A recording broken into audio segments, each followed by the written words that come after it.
अस्सलाम वालेकुम। मैं हूं सैयद सलाउद्दीन अख्तर, डायरेक्टर कराची अर्बन नफ्सियाती अस्पताल, कराची अर्बन मंशियात अस्पताल। आज हम नफ्सियाती बीमारियों अमराज पर गुफ्तगू कर रहे हैं। तमाम अमराज पे मुख्तसर इंफॉर्मेटिव गुफ्तगू करेंगे कि आप लोगों को एक सेंट्रल आइडिया हो जाए जितने भी नफ्सियाती अमराज हैं उनकी क्या अलामात होती हैं। तो मुख्तसर हर बीमारी के आपके सामने रखेंगे ताकि आपको कम देर में तमाम बीमारियों की इन्फॉर्मेशन पहुंच जाए। हम शुरू करते हैं एंग्जाइटी की बीमारी, बेचैनी घबराहट की बीमारी, जिसमें जैसे कि बीमार नाम से लग रहा है कि बेचैनी घबराहट और घबराहट नुमा चीज़ें होती हैं। दिल घबराता है, कभी कभी पसीने आते हैं, खौफ सा महसूस होता है, एक जगह बैठा नहीं जाता, आदमी लोगों के दरमियान चलता है तो उससे परेशानी होती है, लोगों से मिलने मिलाने में परेशानी होती है। कभी कभी लोगों को एंग्जाइटी मुख्तलिफ बन जगह से शुरू हो जाती है, कभी बगैर वजह के भी घबराहट बेचैनी दफ्तर में घर में शुरू हो जाती है। तो वो एक बीमारी ऐसी है कि जल्दी ठीक हो जाती है, उसकी दवा देनी होती है, उसका एक इलाज तरीक़ेकार है, वो करके उससे वो ठीक हो जाती है। अगर एंग्जाइटी से अब आगे चलें तो डिप्रेशन, मैं तरतीबार जा रहा हूँ जो कि थोड़ी सी कम बीमारियां हैं जो कि जल्दी ठीक हो जाती हैं, और जो ज़्यादा थोड़ी मुश्किल बीमारियां उनकी तरफ जा रहा हूँ। उसके बाद डिप्रेशन की बीमारी है जो कि बहुत आम है। जैसे 35 से 40% कहते हैं पाकिस्तान में डिप्रेशन के पेशेंट हैं। डिप्रेशन की बीमारी में बड़े सिंपल उसकी अलामात हैं। आप अलामात नोट करती जाएं ताकि आप लोगों को पता रहे। जिस आदमी को देखें, मोहल्ले में लोग, आसपास के लोगों से मिलें, वो कोई बताए, कोई जिक्र करे तो उस अलामात को नोट करें। अलामात में उदासी, डिप्रेशन में उदासी, मायूसी, रोना, गुस्सा, बेचैनी, घबराहट भी डिप्रेशन में आ जाती है।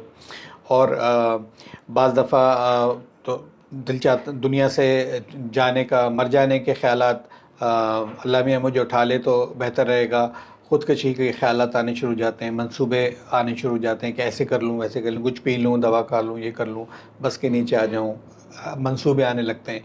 और उसके बाद मंसूबों के बाद आदमी ख़ुदकशी की कोशिश भी करता है।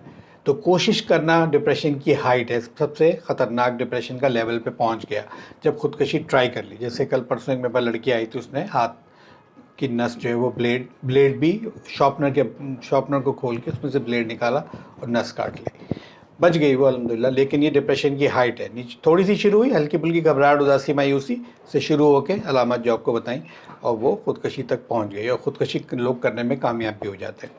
उसका भी इलाज बहुत अच्छा फौरी हो जाता है अगर डॉक्टर के पास, माहिर नफ्सियात के पास या डॉक्टर के पास आदमी पहुंच जाए। ये हो गई दूसरी बीमारी। तीसरी बीमारी की तरफ आ जाएं आप, वो है बाइपोलर अफेक्टिव डिसऑर्डर, खुशी व यासियत, उदासी और खुशी की बीमारी। उस बीमारी में ये होता है कि दो चीज़ें पेशेंट में आती हैं। एक वक्त से आता है कि वो बहुत खुश हो जाता है, मैनिक किसे इंग्लिश में कहते हैं बीमारी की टर्म में, मैनिक टर्म में चला जाता है, खुश हो जाता है, घूमने फिरने लगेगा, पैसे खर्च करने लगेगा, फजूल खर्ची करेगा, अपने आप को बड़ा आदमी समझेगा, बड़ी बड़ी बातें करेगा। अगर उसके पास 1 लाख रुपए है तो 1 करोड़ कारोबार के बिज़नेस की बात करेगा, बेरब गुफ्तगू करेगा, बहुत बोलेगा और बनाव सिंगार करेगा। लड़कियां हैं तो बनाव सिंगार करेंगी, मेकअप करेंगी, शॉपिंग करेंगी, गाने गाएंगी, गाने सुनेंगी।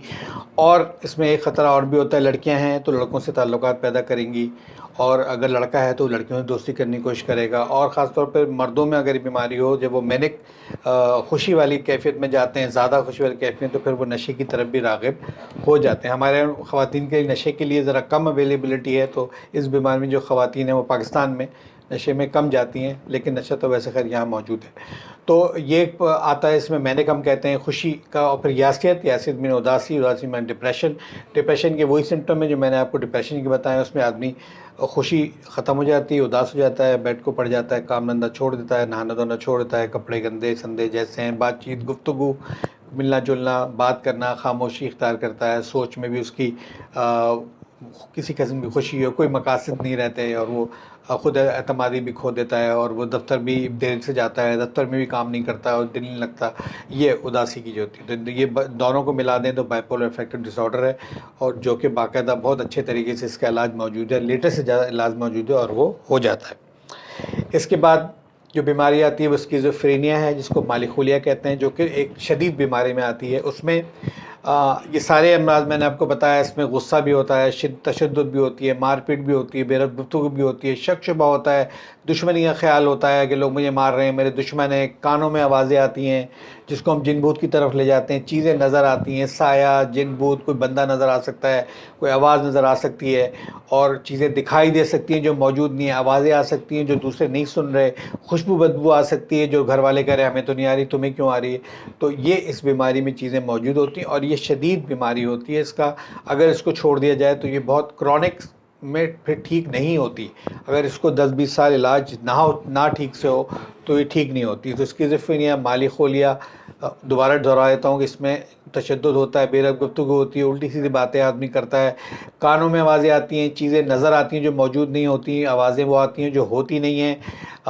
SMS होता है, किसी ने हाथ लगाया, सोते में उठ गए, किसी ने हाथ लगाया, या ऐसा लगता है जिस्म में कुछ घुस गया, किसी ने तारे लगाई हुई हैं, या कुछ जानवर आया पेट में घुस गया, यहाँ से अजीब व गरीब जैसे आप चीज़ें कह सकते हैं, ये माली खोलिया में होता है। उसके बाद अगर हम देखें तो OCD है, ऑब्सेसिव कंपल्सिव डिसऑर्डर है, जिसमें सफाई सुथराई का आदमी बिल्कुल दीवाना हो जाता है, हर वक्त हाथ धो रहा है, नहा रहा है, पानी खर्च कर रहा है, तसल्ली नहीं हो रही, बेड साफ़ कर रहा है, कोई बेड उठ के चला गया तो वहाँ बैठेगा नहीं, पानी को हाथ नहीं लगाएगा, किसी और गिलास को हाथ नहीं लगाएगा, बिल्कुल सफाई के पीछे लग जाएगा, हर वक्त वो करेगा। नमाज़ों में भी उसको ये होता है कि पता नहीं रकत मैंने गलत पढ़ दी, सूरतें गलत पढ़ दी, बार बार नमाज़ पढ़ेगा, रिपीट करेगा, रेपिटेशन ऑफ एवरीथिंग, नहाना, धोना, पानी खर्च करना, ये OCD की बीमारी है जो कि मुश्किल से ठीक होती है। अगर टाइम पे ना दिखाएं तो ये बहुत मसाइल पैदा करती है, इसको पकड़ना बहुत ज़रूरी है। आखिरी इसके बाद जो लास्ट में इस वक्त डिस्कस करूँगा बीमारी एपिलेप्सी है, दौरों की बीमारी है, जिसमें झटके आते हैं। झटके एक नौयत है उस बीमारी की। मुख्तलिफ़ किस्म की एपिलेप्सी में दौरे होते हैं, दौरों की कैफियत होती है। ये वाहिद नफ्सियाती बीमारी है जो कि टेस्ट में आ जाती है। EEG ये टेस्ट होता है ब्रेन का, जिसमें दौरों की खराश ब्रेन में आ जाती है और वो दौरों की बीमारी अलामात से तो बिल्कुल वाज़े होती है, पता चल जाती है। उसकी बहुत अच्छी और बेहतरीन दवाइयाँ मौजूद हैं, अगर वो दी जाए तो वो एपिलेप्सी दौरे का आदमी या औरत बिल्कुल नॉर्मल ज़िंदगी गुजार सकते हैं उस दवा के साथ, और बीमारी बिल्कुल ठीक हो जाती है। तो ये थी वो 9 बीमारियाँ जो आज मैं आपको बताना चाहा था नफ्सियाती अमराज़ की, जो ज़रूरी है लोगों को मालूम होना चाहिए उसके अलामात। और हमारे इस चैनल को ज़हन की दुनिया यूट्यूब चैनल को सब्सक्राइब करें, इसको वॉच करें, मालूमात करें, इसमें सवाल जवाब करें, हम आपको उसके जवाब भी देंगे। आपका बहुत बहुत शुक्रिया। अस्सलाम वालेकुम।